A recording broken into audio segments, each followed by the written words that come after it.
ले जी कैश भी, खाना तो खत्म हो गया है लेकिन मेरी परेशानी खत्म नहीं हुई। आपने उसे इतने पैसे क्यों दिए हैं जबकि खाना भी इतना टेस्टी और लजीज नहीं था जितनी आपने तारीफ कर दी उसकी। जी हसन भाई, बात दरअसल कुछ यूं है।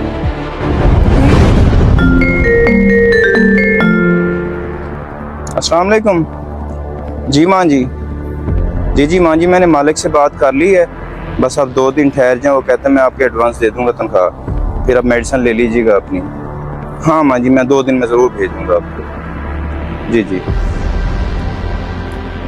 अच्छा तो ये बात है, लेकिन उसको डायरेक्ट पैसे दे देते।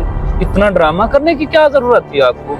हसन भाई, ये सब करना भी बहुत जरूरी था क्योंकि मैं चाहता था कि मैं उसकी मदद भी करूं और उसकी इज्जत नफ्स को भी ठेस ना पहुंचे, इसलिए मैंने ये सब कुछ किया। कैश भाई, ये तो अच्छी बात है।